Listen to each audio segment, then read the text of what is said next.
On this episode of Lapeef, Let's Talk.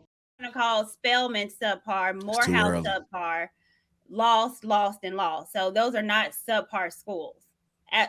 So Logic, what were the schools that were really hold on. And depending on the particular school that you're going to, whether it's for nursing and engineering, where they have one of the highest rates of graduates, period, some of them are HBCUs. So before we call a school subpar, what are we comparing it to? What school? Right. Yeah, are you talking about like data? Let's look at the graduation rate of those particular schools as well. So I don't know, just because it's a black school doesn't mean it's subpar. All right. Now, I'm gonna answer your question. I don't care about the graduation rates. Okay, but like what school? So what is it based on? What data? Y'all gonna let him answer, or y'all I'm trying to answer a question. Emotional about it. So my son, he's going to school. He's going to school for finance, right? Google the top schools of finance and tell me one HBCU that's in the top 10. YouTube. Oh, Thailand. You're doing Thailand. Okay. I didn't know what she was talking about. I thought you meant a person. They said Tyler. I thought you meant Tyler. I thought you were talking about the rapper Tiger.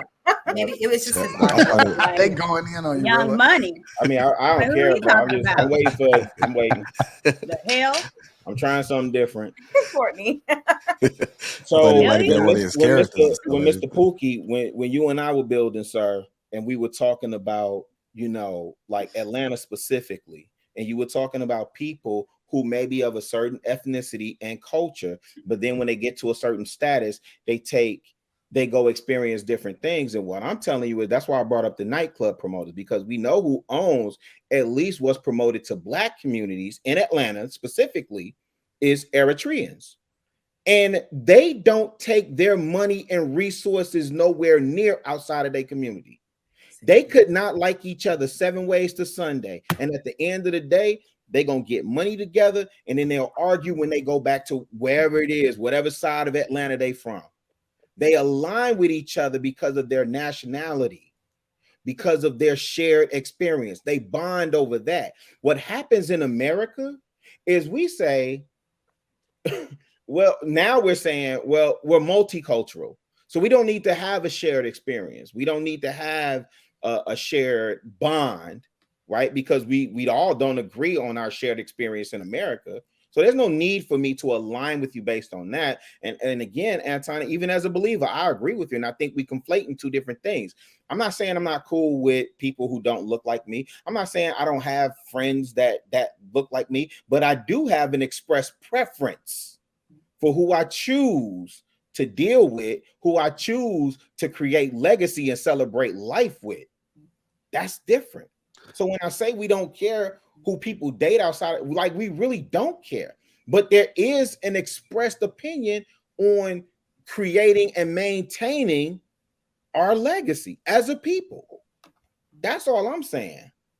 So I don't understand. I'm just struggling because in my neighborhood, so let me take it away from Dearborn, Michigan and Chaldeans, and let me say, if I go to 107th in Michigan and I go to the deli shop that the Arabs own, right? They'll come in our community, build businesses, and they don't take those resources and spread it amongst us.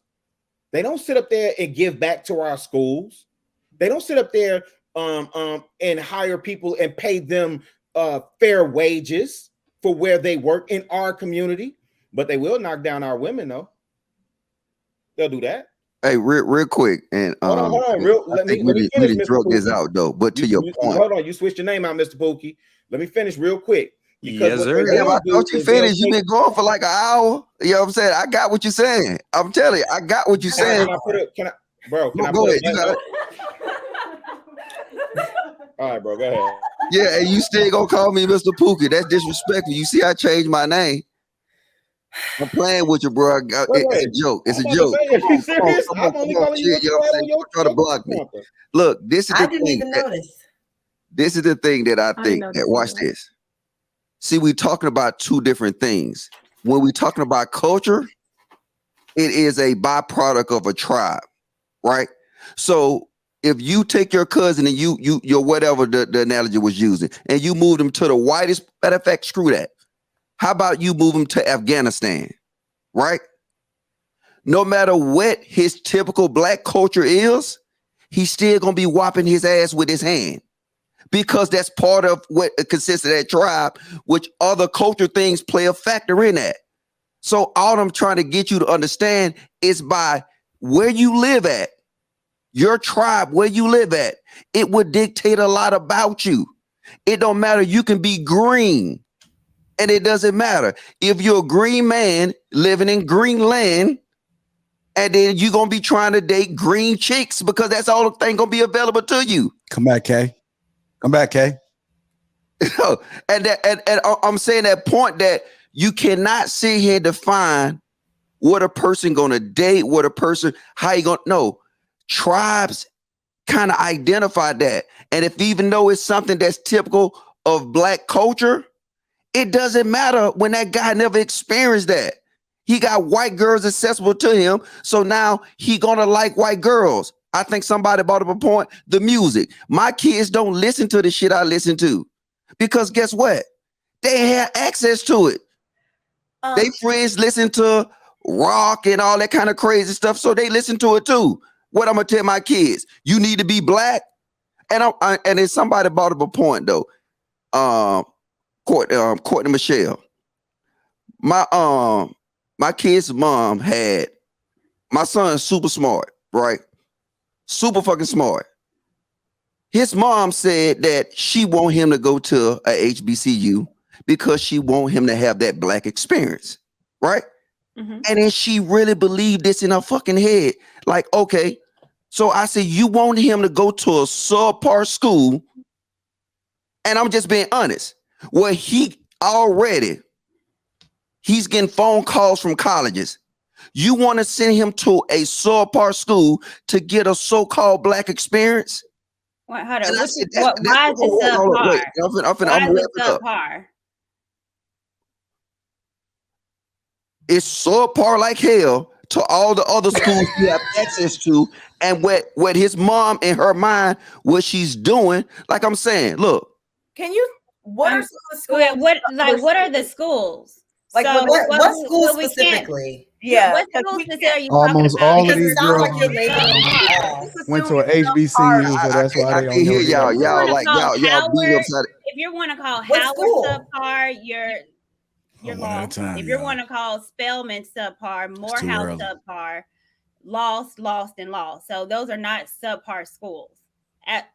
So Logic, what were the schools that were really hold on. And depending on the particular school that you're going to, whether it's for nursing and engineering, where they have one of the highest rates of graduates, period, some of them are HBCUs. So before we call a school subpar, what are we comparing it to? What school? Yeah, are you talking about like data? And let's look at the graduation rate of those particular schools as well. So I don't know, just because it's a black school doesn't mean it's subpar. All right. Now, I'm gonna answer your question. I don't care about the graduation rates. Okay, but like what school? So what is it based on? What data? Y'all gonna let him answer, or y'all trying to answer our question? Emotional about it. So my son, he's going to school. He's going to school for finance, right? Google the top schools of finance and tell me one HBCU that's in the top 10.